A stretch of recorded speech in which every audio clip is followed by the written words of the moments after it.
Keep firing! Up, up! Inside the train car! More coming up! SG!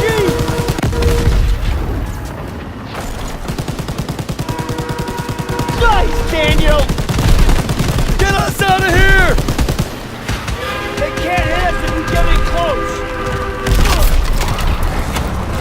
Grenade! I got it!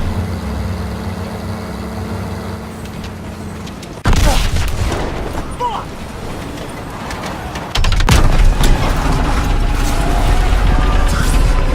Ah! Thing's coming apart! Jump! Shit!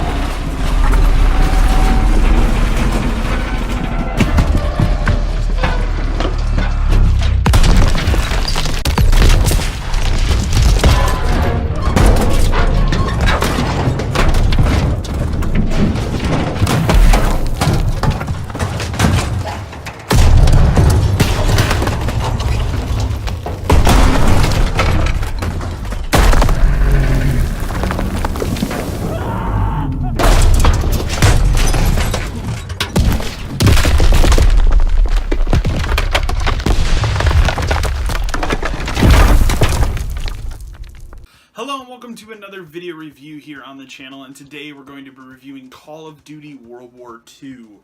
Call of Duty World War II. Specifically, I played this in the PlayStation 4, PlayStation 4 Pro that is, but it is also out on the Xbox One, and it is also on PC as well. I really enjoyed this game. Shocking.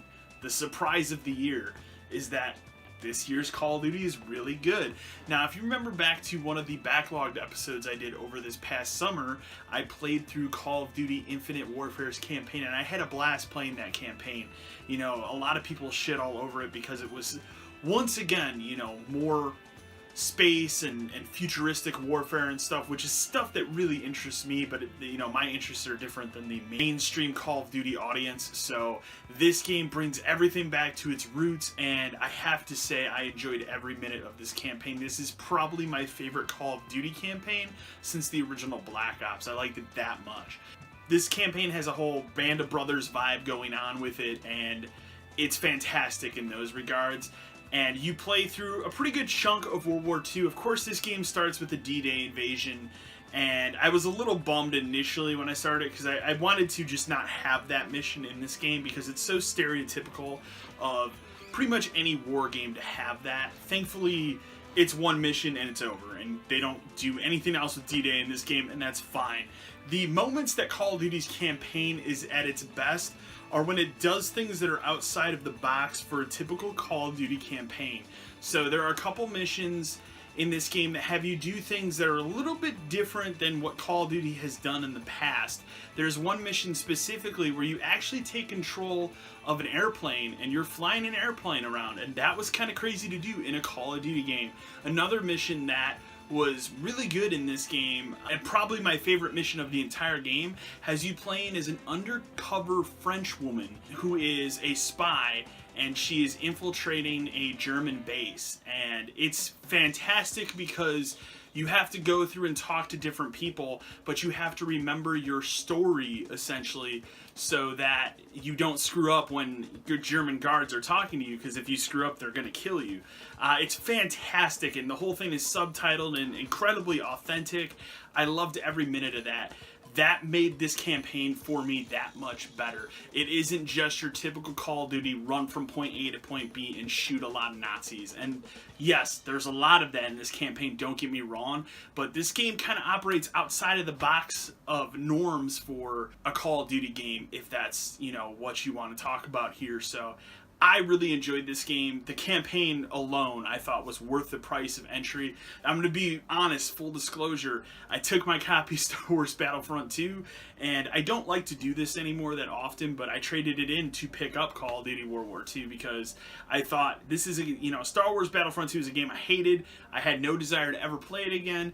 Might as well put it towards something that is worth it. So Again, I'm not a big trader anymore. I don't trade in a lot of games and stuff anymore like I used to. But that game was so bad that I just thought, I want to get my money's worth. And honestly, when it was all said and done, I only lost about $2 between picking up Call of Duty and trading in Star Wars Battlefront 2. So I don't think that's that bad of a loss. Putting the campaign aside, I loved every minute of this campaign. You play as a private named Private Daniels. He has an interesting backstory that's developed through the entirety of the campaign, but it has a very Band of Brothers feel where, you know, you have this group of guys, you kind of get to know them as the story goes along. I wouldn't say it's overly detailed on getting to know these people as much as maybe I would have liked, but you really get a sense of who these people are, and it is a real Band of Brothers scenario. The one prominent actor that is in this Call of Duty that, you know, was face scanned and acting and all that kind of shit is actor Josh Duhamel. He does an incredible job. I thought his performance was fantastic in this game. So, but I enjoyed every minute of the campaign, and that's primarily what I'm going to talk about the most in this review. Putting the campaign aside, there is also multiplayer, and there is also Nazi Zombies. Zombies returns this year. I haven't played nearly as much of the multiplayer of the Zombies mode, so I'm not going to speak too much to their behalf as I will the campaign. But I will tell you, I've played maybe about 5 to 6 matches of multiplayer. I really like the multiplayer this year as well. You know, I'm a lapsed Call of Duty multiplayer fan. I didn't play any of Infinite Warfare's multiplayer. I played very, very little Black Ops 3 multiplayer. I think the last Call of Duty multiplayer I really got into was Advanced Warfare, and then before it, maybe Black Ops 2. So I've been kind of lapsed when it comes to Call of Duty multiplayer because it's just kind of been the same. I feel like it's been treading water for the past couple of years, ever since Advanced Warfare came out, and they've been doing the whole run on walls and double jumps, and everything was too run and gun for my taste. You know, I like also being able to snipe and stuff.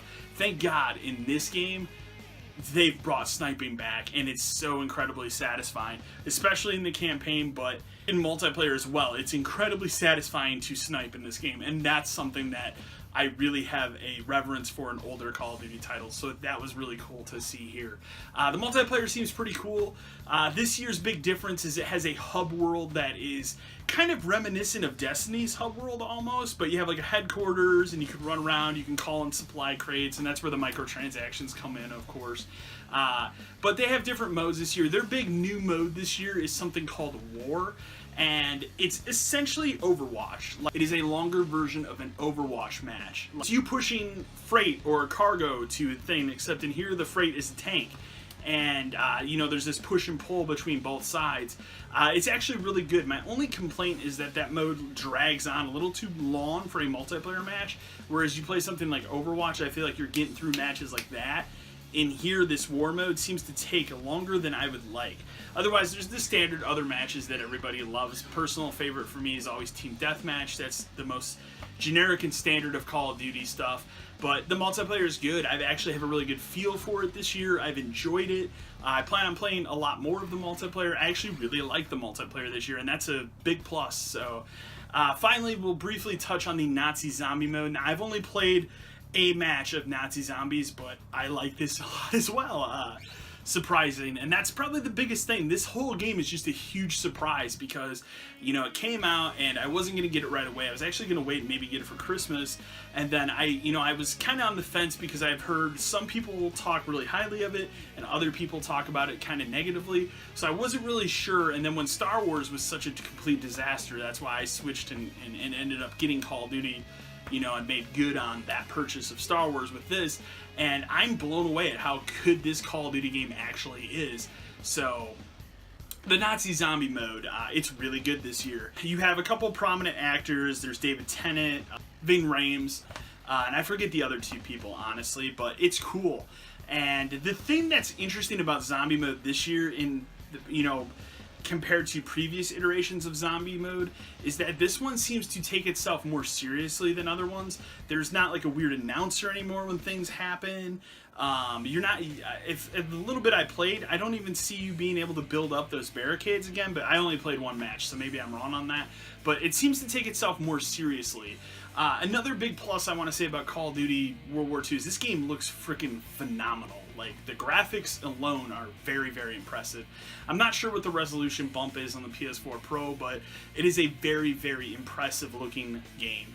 And one thing I'll have to note in here is the change between pre-rendered cutscenes and the actual in-game engine is so seamless that a lot of times you can't even tell the difference. That's very impressive. So I didn't have a chance to play this on the Xbox One X because I got a PlayStation 4 copy of the game because I wanted to, that's where friends I have that are playing the game online. So otherwise I would have gotten it on the Xbox if we're being honest, because that seems like the definitive way to play this game.